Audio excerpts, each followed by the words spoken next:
Russia చమురు కొనుగోలు ఆపేయకుంటే ఇండియాపై అగ్రరాజ్యం రెండవ మూడవ విడత అదనపు సుంకాలు విధిస్తుందా అని అంటే ఇండియా దౌత్యానికి నిజంగా ఇదొక పెద్ద పరీక్షా సమయం. కొంతకాలం ముందు నుంచి కూడా పరిస్థితులు ఏమంత బాగా లేవు, కానీ ఇప్పుడు అవి మరింత దుర్బలంగా మారాయి. మాజీ విదేశాంగ శాఖ కార్యదర్శి శ్యామ్ శరణ్ అభిప్రాయము ఏంటి? అధ్యక్షుడు ట్రంప్ స్వతహాగానే కక్ష సాధింపు మనిషి. ఇండియా పట్ల ఇప్పుడు ఆయన అదే వ్యవహారంతో ఉన్నాడు. కాబట్టి ఇండియా యుఎస్ సంబంధాలు తప్పనిసరిగా మరింతగా క్షీణించేటటువంటి అవకాశాలు కనిపిస్తున్నట్టు.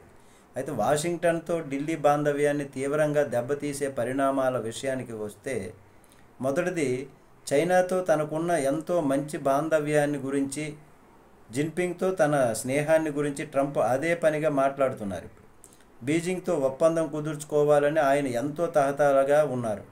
తాను చైనాలో పర్యటిస్తానని సైతం చెబుతున్నారు. ఆయన ఈ మొత్తం వ్యవహారం ఎంత దూరం వెళ్తారన్నదే దీనిలో ఒక ప్రశ్నగా ఉంది. చైనాతో పెద్ద ఒప్పందం ఒకటి కుదుర్చుకోవడానికి క్వాడ్ను సైతం త్యాగం చేయబోతున్నారు అని అంటే, న్యూయార్క్ టైమ్స్లో ఏం రాసిపడింది కథనం? క్వాడ్ సదస్సు కోసం ఇండియాను సందర్శించే ఉద్దేశం ట్రంప్కు లేదు. దీని అర్థం ఏమిటి? ఆయన ప్రభుత్వం విదేశాంగ విధానంలో ఇండో పసిఫిక్ వ్యూహం ఇంకెంతో కాలం కీలకం కాదు. ఈ పరిణామం ఇండియా యుఎస్ సంబంధాలకు శరాఘాతం లాంటిది. చైనా పట్ల అమెరికా విధానంలో ఒకప్పుడు కేంద్ర స్థానంలో ఉన్న మనల్ని ఇది అంచుల దాకా నెట్టివేస్తుంది. మన ప్రాధాన్యం పూర్తిగా మసకబారుతుంది కూడా. దీన్ని శరణ్ చాలా సున్నితంగా ఇలా వివరించారు. యుఎస్ చైనాలతో ఇండియా సంబంధాలు వాటి పరస్పర సంబంధాల కంటే మెరుగ్గా ఉన్నప్పుడు ఇండియాకు ఎంతో సౌకర్యంగా ఉంది. అయితే ఇప్పుడు ఈ పరిస్థితి లేదు. వాషింగ్టన్ బీజింగ్ నడుమ ప్రస్తుతం సంబంధాలు ఖచ్చితంగా వాషింగ్టన్ ఢిల్లీ నడుమ కంటే బాగున్నాయని చెప్పాలి. ఇదంతా చూస్తుంటే అమెరికా చైనా నడుమ G2 తరహా ఏర్పాటుకు అవకాశం ఉందా అన్నటువంటి ప్రశ్న తలెత్తుతుంది. ఇప్పుడు సమాధానం అవును అనుకుంటే ఆసియా ప్రాంతంలో చైనా ప్రాబల్యానికి చట్టబద్ధత కల్పించినట్లు అవుతుంది. ఇండియాకు అది అంగీకారం కాదు. కానీ ఈ పరిస్థితుల్లో ఇండియా చైనా సంబంధాలు ఎంత పురోగతి సాధ్యమవుతుంది? మరోపక్క పాకిస్తాన్తో చైనా దృఢ సంబంధాలు సడలిపోయే అవకాశం లేదు.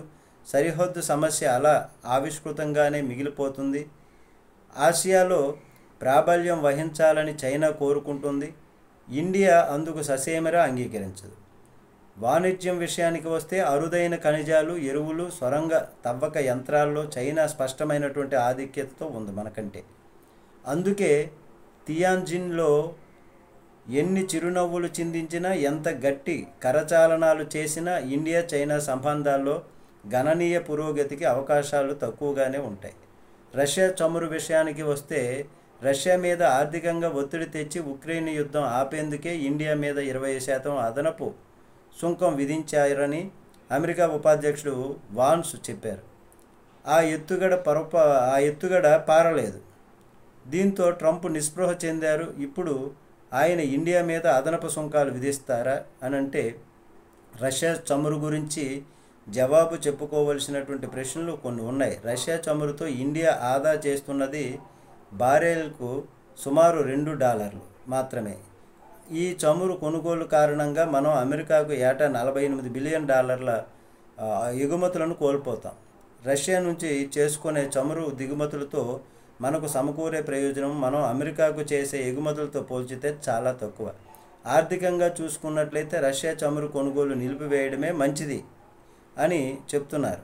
అయితే వ్యూహాత్మక రాజకీయ కోణాలు అందుకు అనుమతిస్తాయా? ఇప్పటి విధానము ప్రకారం చూస్తే రష్యా చమురును ఇండియా కొంటూనే ఉంటుంది. దీనివల్ల రష్యాకు డబ్బులు లభిస్తుంది. ఆంక్షల క్లిష్ట సమయంలో ఆర్థిక ప్రయోజనం పొందుతుంది. మరి ఇండియా అమెరికాకు ఎగుమతులు చేయలేకపోవడమే కాకుండా వాషింగ్టన్తో సంబంధాలు పూర్తిగా దెబ్బతింటాయి. అలా 2 రకాలుగా మూల్యం చెల్లించుకోవాల్సి వస్తుంది రష్యాతో వ్యాపారం చేసినందువలన.